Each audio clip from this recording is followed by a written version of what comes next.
Legend of the Galactic Heroes. No matter where you go, it seems to sit near the top of any list of the best anime, whether by collective ratings or personal user curation.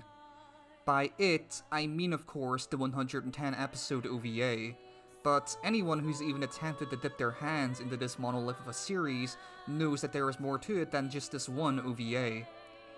Most obviously, this franchise is based off a novel series written by Yoshiki Tanaka that ended at its 10th volume in the same year that the OVA began to release. But this OVA is but one of many adaptions, from many different studios, more than one mangaka, and even the main OVA itself has more than one version. 110 episodes can already look daunting, and many may simply resolve to watch that alone over a long period of time and when finished, move on. That is understandable. But this is only the tip of the iceberg, and for dedicated longtime fans, there is so much content to sink your teeth into. Welcome to the many versions of Legend of the Galactic Heroes.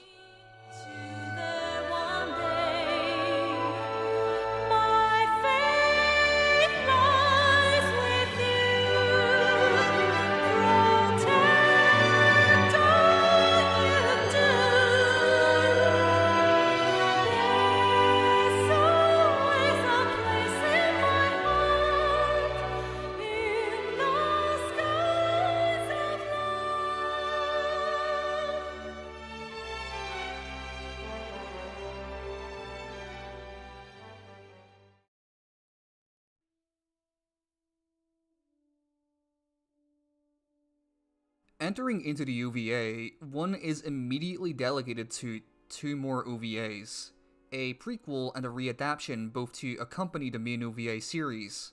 The former is of course the first thing to be watched, released only a month after the first episode of the original OVA and functioning as a prequel to it.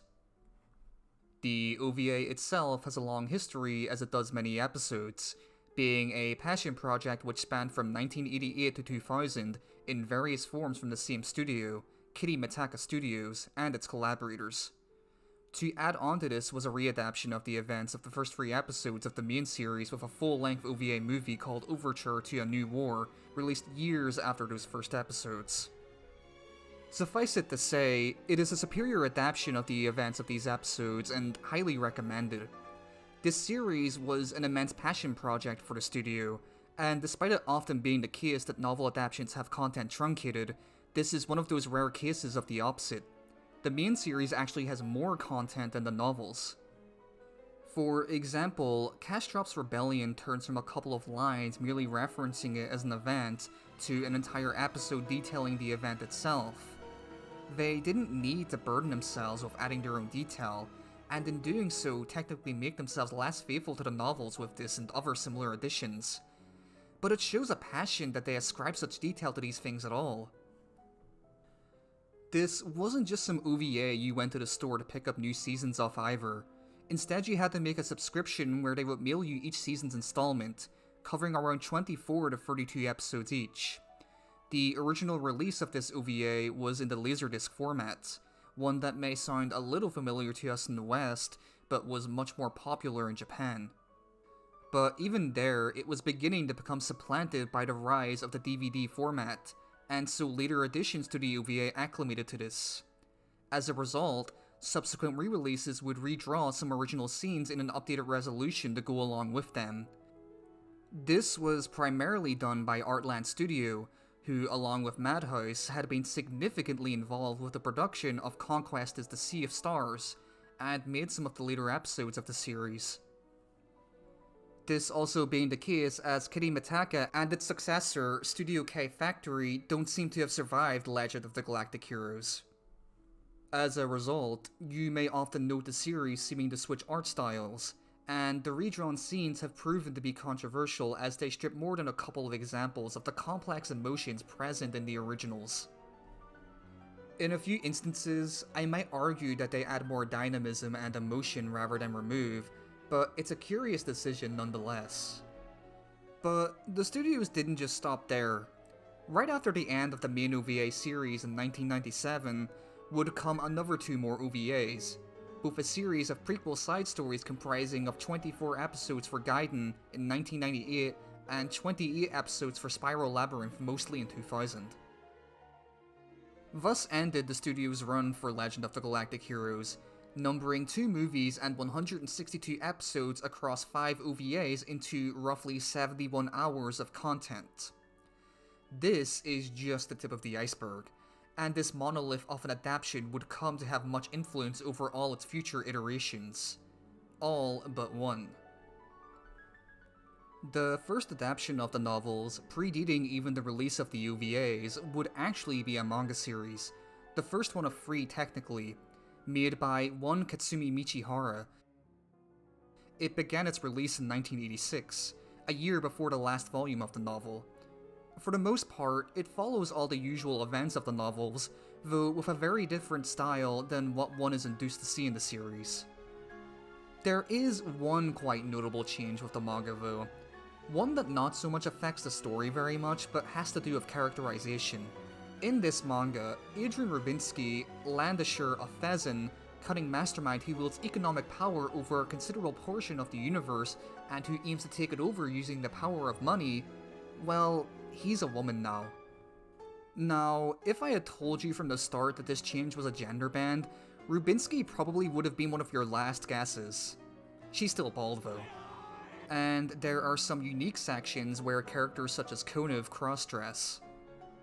To make this make sense, the mangaka was most well known before this for her previous contribution to the at the time popular yaoi series Ai no Kusabi, which also received 2 different adaptations, itself 2 decades between each other.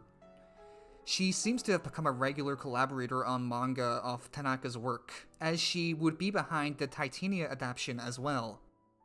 Despite me only highlighting these unusual aspects, the manga is honestly quite good, and during some of its most pivotal events, it is really able to hammer home the severity of it all in a fresh way, such as during the Wasterland incident, or the way in which it depicts certain character deaths.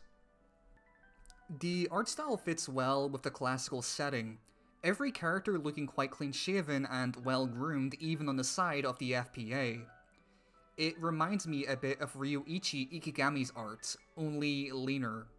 You can especially see this in a design like Shonkov. Now, I said that there were 3 manga, but the second one was just a sequel to the aforementioned manga under a different publisher, finishing the story. This manga wouldn't end until 2012, making it a manga that ran for 26 years, over double the length of the original studio's run. Despite this manga being little known now, it must have been popular enough to not only have such a long production, but also form the inspiration for what would become something of the black sheep of the Legend of the Galactic Hero animations, the Golden Wings OVA. The reason I didn't mention this one when speaking of OVAs before is because this one is in fact unrelated to all the others despite releasing right in the middle of them all in 1993. It featured a completely different style done in the art of the manga, was done by a different studio with completely different voice actors for all the characters, and covered a prequel side story written by Tanaka for a special within the manga releases. The story covers a young Reinhard and Kirchais early in their military careers, before they even commanded a real fleet, and does touch briefly with Yang. And continuing a trend within this continuum of Legend of the Galactic Heroes, the studio behind it, Magic Bus's most prominent works are, of course, yaoi hentai. They're also known for Cypher, and standing next to its contemporaries, it is very much the odd one out. But it must have appealed to some demographic enough to be released. Unfortunately, the OVA doesn't paint an all too good picture for the manga that it was adapting, and in fact adds on new, frankly unnecessary details. The antagonist of the story is not memorable outside of looking very out of place, and the line work and animation can be quite spotty and static at times. This isn't to say that the OVA is all bad though. Indeed, there are some well-animated and well-edited sequences. Then we get to the third manga, an altogether unique one which began in 2015 by Ryu Fujisaki, probably best known for the Shiki manga. The art style and general tone of this one is also a marked departure from the original OVA series, and for just the series as a whole. The manga is great. Not quite great in the same way that the original OVA is great. It's perfect fan service. Bombastic, stylish, great art, and completely ridiculous character designs. It takes everything you knew about Legend of the Galactic Heroes and cranks it up to 11. It would probably be quite bad as an introduction to the series, but as its own thing, it's enjoyable and, as of this video, still ongoing and nearing completion. This is not to take away from the quality of the manga. Unlike the latest anime reboot of the series, the Neue These, which casts the setting as rather generically sci-fi, the manga does quite an interesting job weaving the futuristic elements in with the classical. While it can look quite wacky at times, it's something you notice is built into the art style in even the smallest of ways.